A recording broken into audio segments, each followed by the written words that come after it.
"Can you get coffee?" was how it started that morning. The same way most mornings started, with Chad Donnelly shouting across the lobby like I was a damn vending machine in a skirt.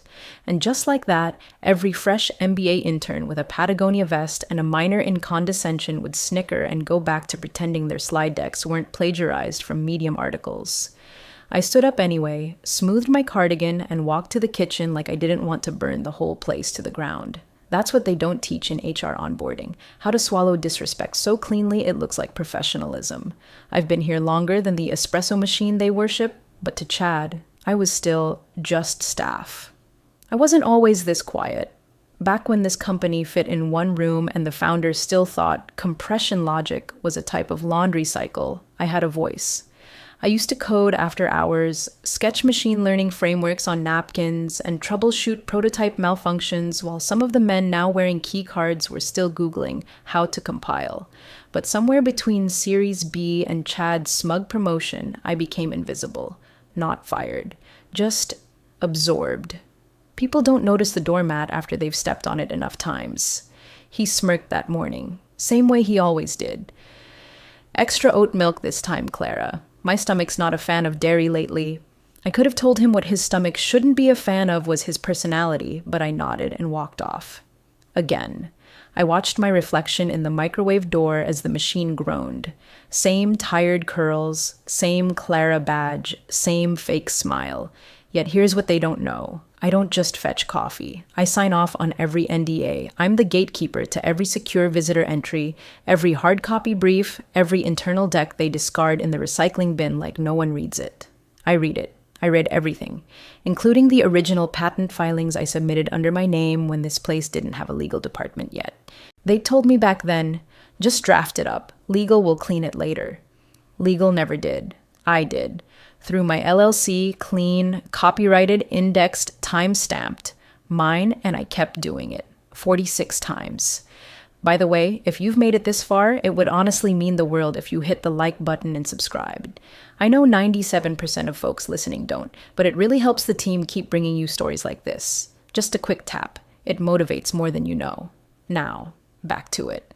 So when the news came down that we were exploring acquisition with some bloated tech giant, no one looked at me. Chad barked for lunch orders. The founder posted a cringy LinkedIn humble brag. The junior engineers started whispering about bonuses. And me?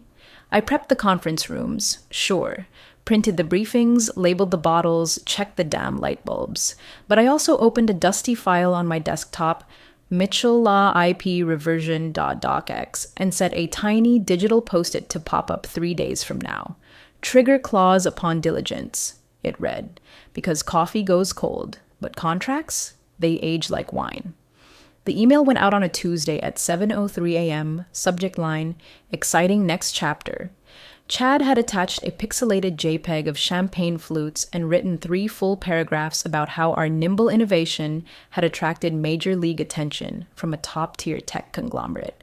Everyone started buzzing like a damn bee farm, execs pacing around with Bluetooth headsets, engineers whispering IPO numbers like they'd already bought Teslas in their heads. No one noticed I was in early that morning. No one noticed I was always in early. Chad strutted out of the glass box he called an office, tossed a manila folder on my desk, and didn't even look me in the eye. Print 6 copies, double-sided color tab dividers. Oh, and book the big room for Thursday. Need it pre-staged by 8 a.m. Don't screw it up this time, Clara. Then he walked off, already pulling some poor intern into his cloud of Axe body spray and ego. I opened the folder.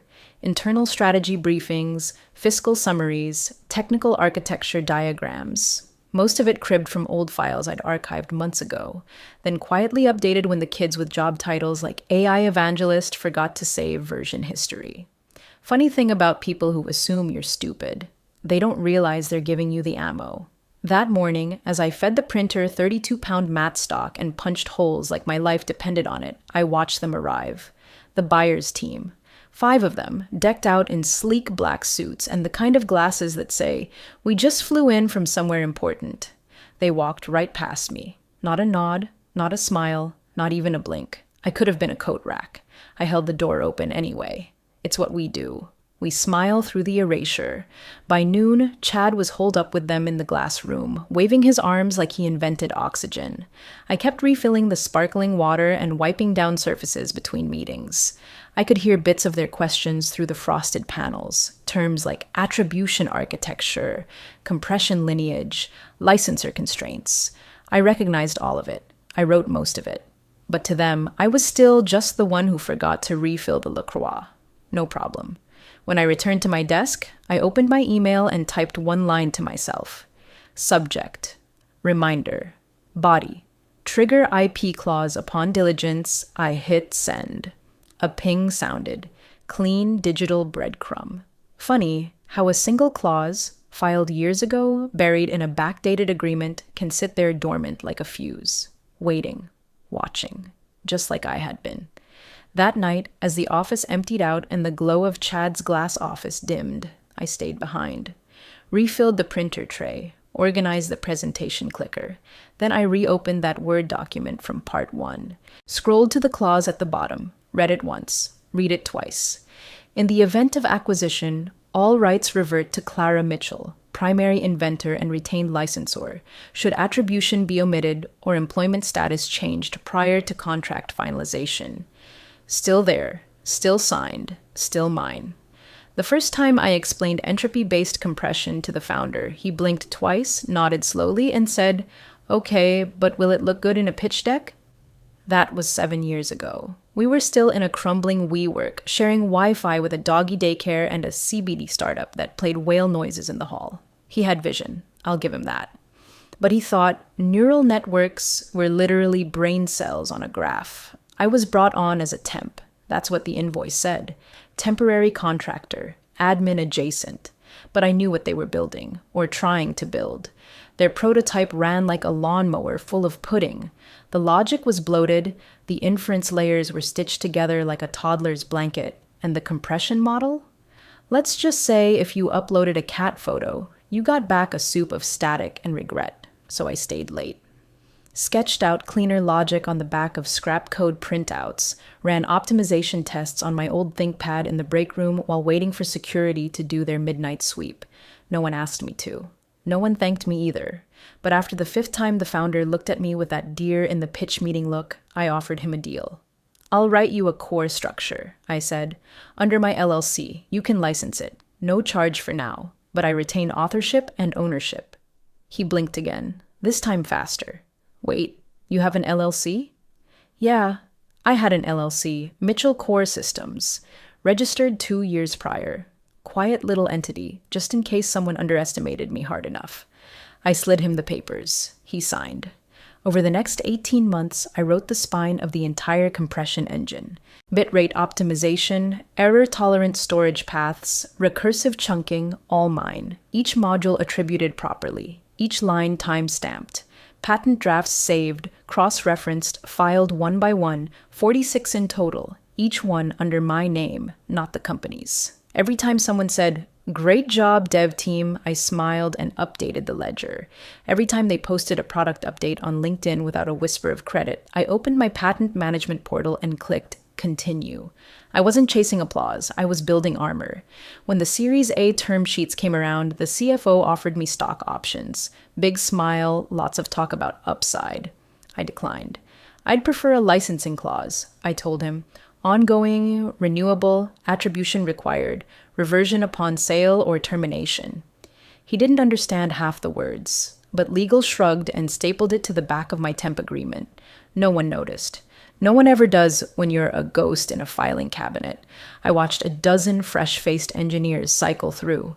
Watched the founder start dressing like he'd founded Apple. Watched Chad climb the ladder on buzzwords and borrowed decks. I watched it all and filed everything. Because what's more powerful than being seen? Being documented. The week the suits came back, Chad swaggered through the hallway like he'd already cashed the check. He started doing this thing, adjusting his collar in every reflective surface like he was about to be interviewed by Forbes. The interns followed him around like ducklings, carrying binders they didn't understand, and laughing a little too hard at his half-jokes. One afternoon, he passed my desk, clapped a hand on it like it was a jukebox, and grinned. "No need for you in the prep meetings, Clara. We're talking IP, not admin logistics." I didn't blink, just clicked my mouse and smiled. Of course, Chad. Inside, my blood curdled. Not because I was surprised, because the fool said it loud enough for the junior counsel from the buyer's side to hear. And that kid? He looked concerned. Not enough to say something, but enough to make a note. I'd seen that look before. Paperwork panic. They'd just realized the crown jewel was built on sand, and no one brought a shovel. Behind the scenes, the dance had begun. The buyer's legal team sent over the standard diligence packet. Ownership claims, IP chain of custody, contributor logs. They wanted names, version histories, signatures, attribution breakdowns. All the things we should have had buttoned up if we weren't a frat house pretending to be a tech firm. Chad, of course, didn't flinch. He printed off some out-of-date org charts, scribbled internal dev team across a few architecture maps, and called it a day. When the head of buyer council asked point blank for patent records, he actually shrugged and said, "It's all ours. We built it in-house, nothing external." I was in the break room, pretending to microwave oatmeal while he said it. He didn't even check if I was listening. Later that evening, as I cleared out coffee cups the interns had abandoned like toddlers in a daycare, my phone buzzed. Private inbox, USPTO, subject line, portfolio inquiry detected. I stared at the screen. It had begun. Some poor junior analyst on the buyer's side had entered one of my patent numbers into their diligence database and triggered the notification system I'd set up 3 years ago. Every time a third party searched my portfolio or reviewed licensor metadata, I got a ping. I sat down at my desk. Quiet office, dim lights, just the hum of air vents and the distant echo of Chad's laughter 2 rooms over, probably telling them how tight our IP pipeline was. I opened my files. 46 patents, all clean, each one with attribution lines that read, Inventor, Clara Mitchell. Owner, Mitchell Core Systems. LLC licensor of record, Clara Mitchell, active. I didn't smile. I didn't rage. I just exhaled. They were finally looking.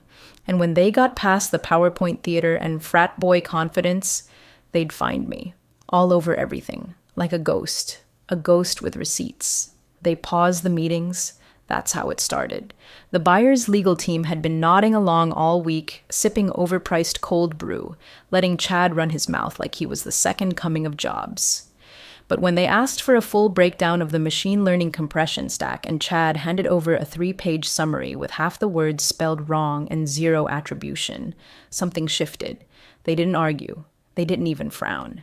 They just said, "We'll circle back," and disappeared into the war room. That afternoon, the office was quieter than usual. No one said why the meetings had stopped. Chad kept pacing in his office, phone glued to his ear, trying to sound calm while sweat stained through his Armani knockoff. I kept my routine. Refilled the lobby candy jar, restocked toner, filed mail like I wasn't being searched in a database 1,000 miles away. Then the elevator dinged. The lead buyer counsel returned early. He wasn't smiling. Walked right past Chad's outstretched hand, straight to the glass meeting room, and asked a single question loud enough for half the floor to hear. "Who is Clara Mitchell?"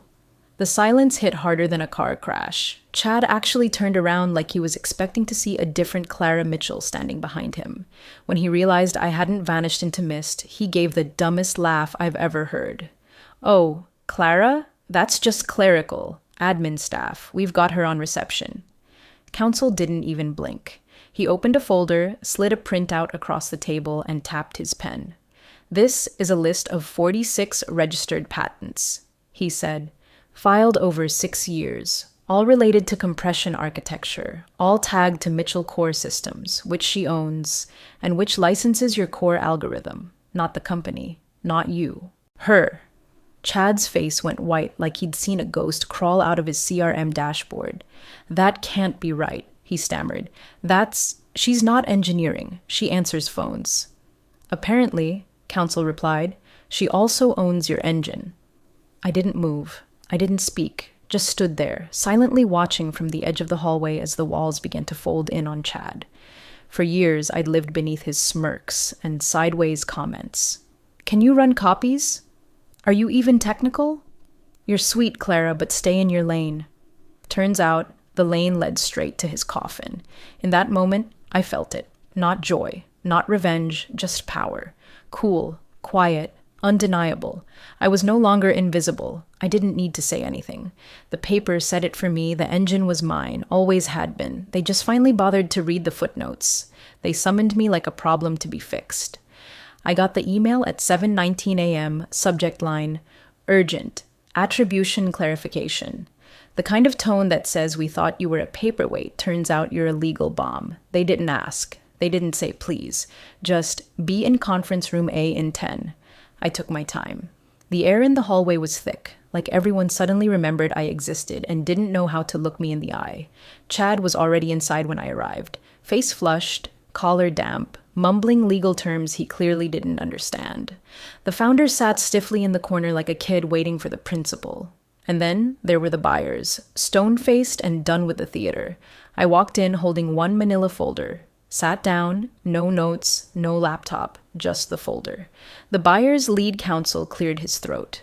Ms. Mitchell, we're trying to reconcile a discrepancy. Your name appears on all core IP, yet you're not listed in any cap table or executive filing.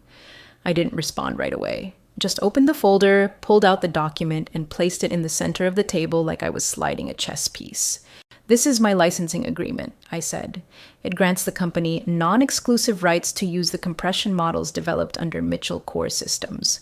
Rights are contingent on attribution and my continued employment.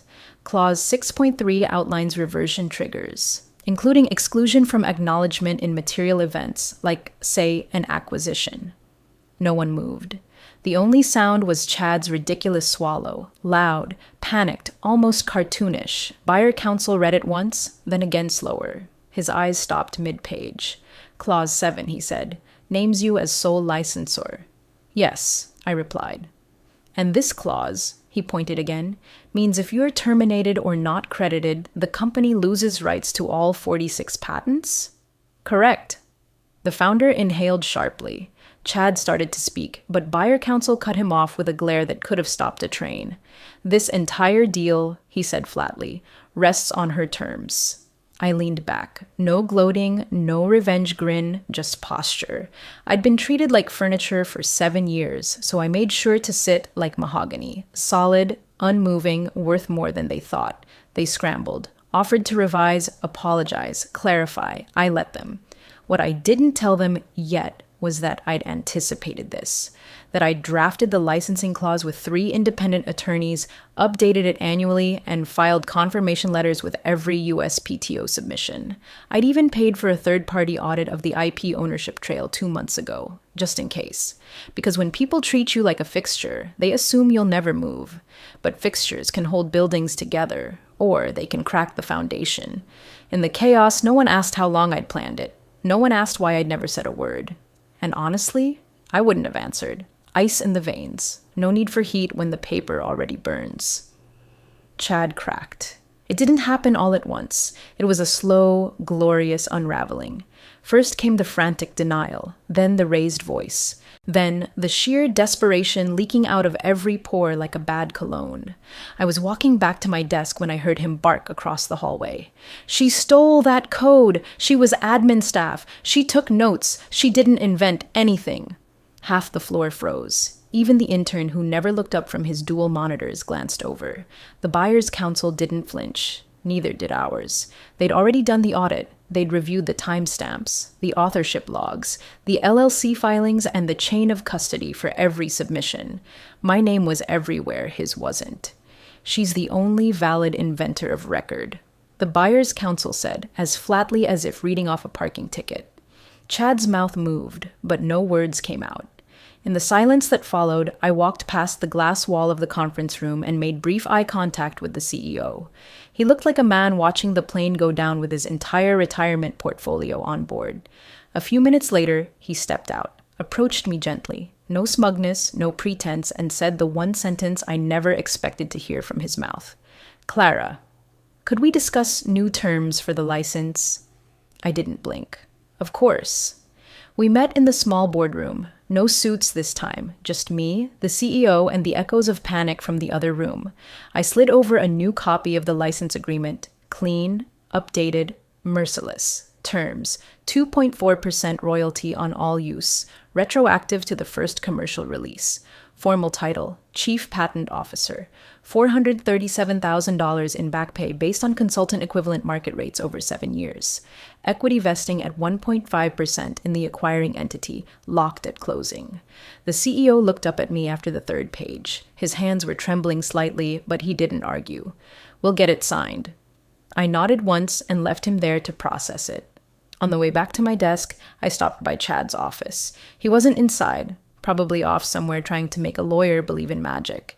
His door was half open, lights still on, that dumb motivational poster about hustle staring back like it had any clue what work really was. I pulled a sticky note from my bag, wrote 3 words in neat block letters. No flourish, no threat. Just a warning he should have read years ago. Check attribution before disrespect. I placed it dead center on his door, walked away. I didn't feel victorious. I didn't feel vengeful. I felt done, like the weight wasn't mine anymore. For years, they fed on my silence like it was permission. But silence isn't surrender. It's storage. And eventually, it spills over. With receipts. Let the next woman behind the front desk know documentation is armor. Attribution is leverage. And people like Chad, they never see it coming until their name's not on the engine, and yours is engraved in every line. They moved forward, but on my terms.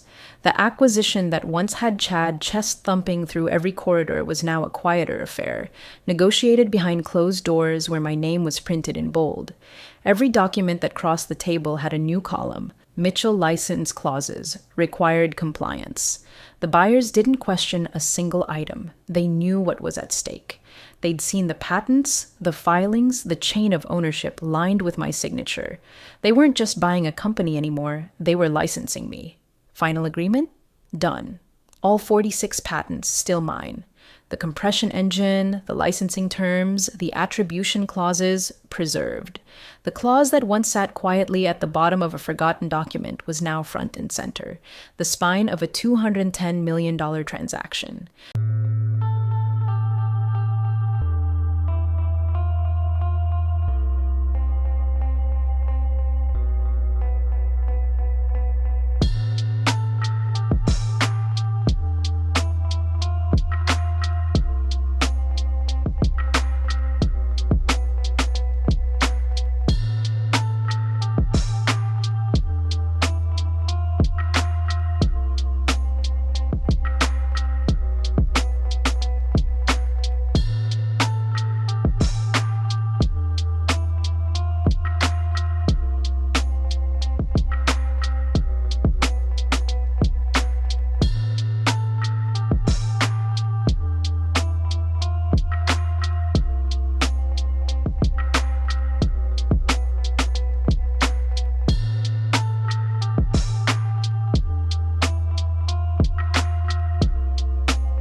The founder didn't say much at the signing, just avoided eye contact like a dog that knows it chewed the wrong furniture. I let him squirm. He got his exit, but he'd always know who enabled it. As for Chad, he showed up late to the final review meeting, sleeves wrinkled, voice smaller. HR handed him a new title in a stiff envelope, Director of Client Onboarding. I don't think he understood what it meant until he logged into the internal portal and saw my name, Chief Patent Officer, 3 levels above his. I was already removed from org chart permissions, which meant I'd be reviewing any future tools tied to my logic. He passed me in the hallway and didn't say a word. I didn't either. No smirk, no satisfaction, just stillness. A reminder that real power doesn't need an announcement. It already has a desk nameplate. The buyers called me into a separate meeting that afternoon. No Chad, no founder. Just three of their lead innovation officers and the head of R&D. They asked about my roadmap. I outlined the next-gen iteration of the compression framework, 3 steps ahead of where the company had dared to dream. Midway through my explanation, one of them leaned forward and asked something no one at my own firm had ever thought to say. Would you consider joining our innovation board? I paused for half a second, then smiled. Yes. They handed me a packet. Stock, title, voting rights. They didn't need to convince me. They'd already done the one thing that mattered. They saw me. Later that evening, I stood by the window in the executive wing, my new badge still clipped to my belt, my nameplate already mounted on the door. Outside, interns loaded boxes into Ubers, and the old logo was being pried off the wall. A janitor wheeled past, nodded at me like I belonged there, and I did. Not because someone gave me permission, because I documented my worth and waited until they needed it more than they feared it. That's how real change happens. Quiet, permanent, and with your name in every footer. The new site launched on a Thursday. Sleek, minimal, all lowercase headlines and clean gradient buttons like every other tech firm pretending to reinvent gravity. But buried down at the bottom, smaller than the copyright notice just above the privacy policy, was the line that mattered. Core IP, Mitchell Compression, Protocol Series 1.46, no team attribution, no vague collective effort, just the truth. In font size, 9, my name, my work, my terms. I didn't celebrate, didn't pop champagne or post a humble brag on LinkedIn.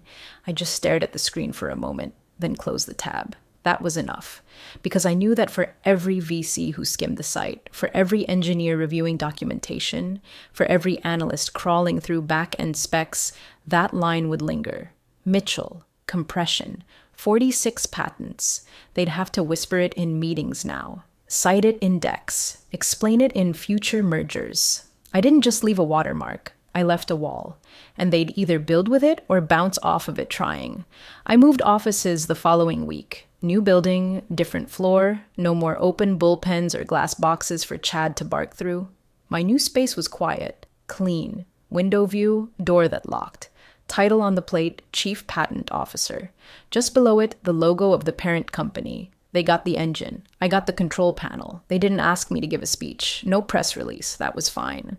I wasn't there for applause. I was there for authorship. And now I had it. One afternoon, while I was reviewing a proposed tweak to the compression stack, a junior engineer, bright-eyed, nervous, knocked on my open door. Ms. Mitchell? Clara's fine. He shuffled in, holding a printout of one of the protocols I'd written 5 years ago. I was wondering, how did you pull that off? Like, all of this? How'd you manage it? I looked at him for a long moment. Not out of pride, out of memory, of how long it took for someone to ask that question with anything other than suspicion. I leaned back in my chair, folded my hands, and gave him the real answer. I file things early, I said, especially people's assumptions. He blinked, then smiled. I nodded toward the stack of patent folders on the corner of my desk. Grab one, read. Learn the shape of the loophole before someone tries to shove you through it. He did. He left. I turned back to my monitor. In the silence that followed, I let myself feel it. Not victory, not revenge, just weightlessness. They underestimated me for years. And now their entire company runs on the very thing they ignored. And all I had to do was keep the receipts.